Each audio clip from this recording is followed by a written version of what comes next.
Hello again, fellow audiophiles. I am Wave Theory, and this is the Wiim Mini, a very reflective little budget audiophile streamer that typically is found on sale somewhere in the $80 to $100 range from a few places, that particularly Amazon, which I will put an affiliate link to down below.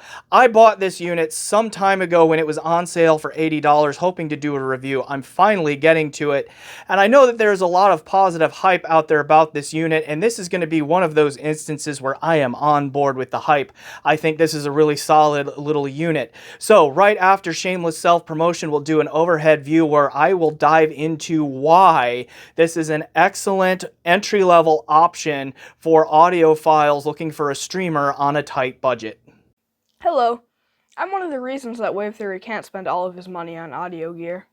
He wants you to know that your support is vital for keeping the channel running.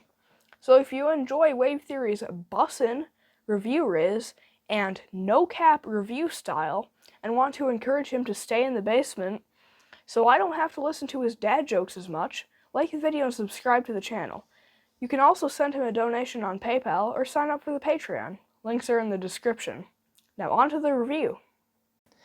All right, the Wiim Mini, again, typically between $80 and $100, and like a well-known now like entry-level streaming option for audiophiles. And this, in my takeaway on this, is like this is one of the best options out there for an entry-level streamer for like audiophile use, for critical listening and all of that. It sounds really good. It supports a number of streaming protocols, and so it gets my recommendation there. Like if you want to explore streaming as an entry-level option for like critical listening and audiophile use, this is a really, really solid option. One of the best out there. The only other one that I would know about right now that I would say competes with this is the FIO SR11. And we'll get to that comparison in a future video here in the very near future. Okay. So, streaming protocols that this thing supports are manifold. Okay, through either a Wiim Home or a 4Stream app, which I'll show you in a minute, that can control this, you can access streaming from Tidal, Qobuz, Amazon Music, I think even Apple Music in there, just to name a few. Okay, a lot of those. This also supports DLNA. It supports AirPlay. It will do Spotify and Tidal Direct Connect. So direct from a Spotify app, for example, you can connect to this and stream right to it. The DLNA on here worked great. Audiorvana is the app that I used to find it. Found it right away, streamed to it, no problem. It also will support bit-perfect output from its SPDIF Toastlink optical output here.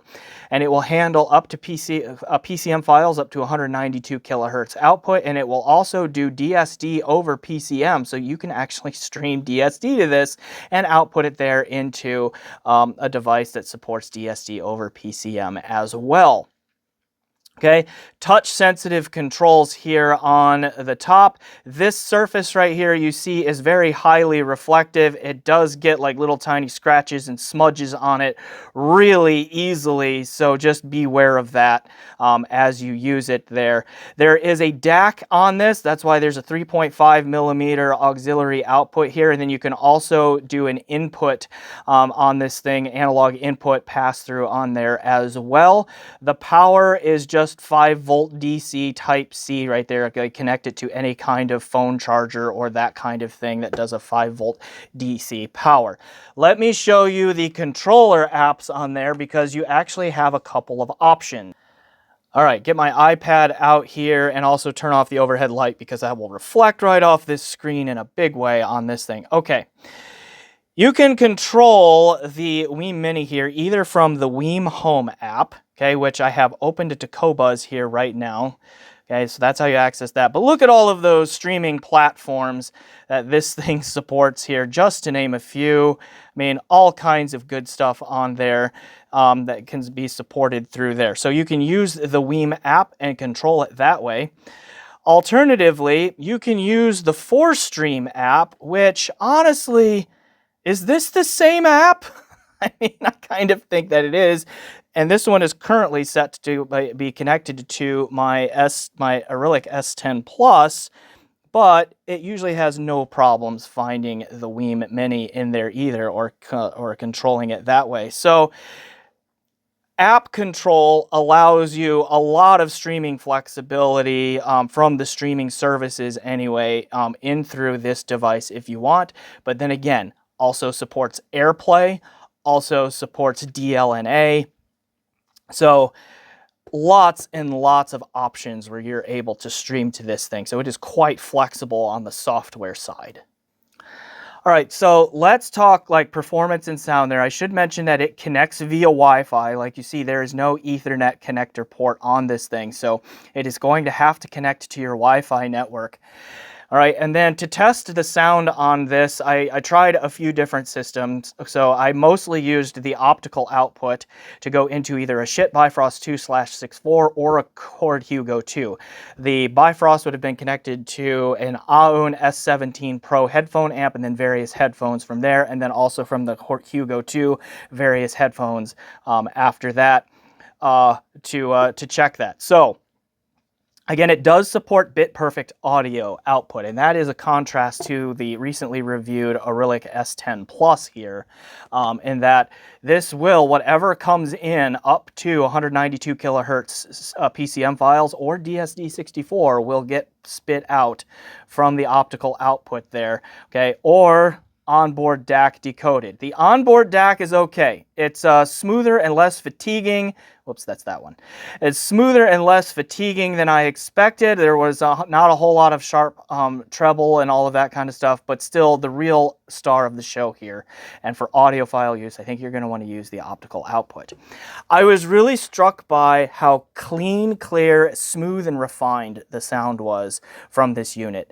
Really no harsh edges, really not a whole lot of sibilance or anything like that. The soundstage and the imaging and the separation all surprisingly good for a unit that usually costs less than $100. Okay, so that I was really quite impressed with, and I have no qualms about saying that this is one of Wave Theory's recommended streaming options at the entry level, just because of the combination of how well it performs sonically, but also how many streaming protocols that it supports. Like I say, about the only one that it doesn't support is Roon.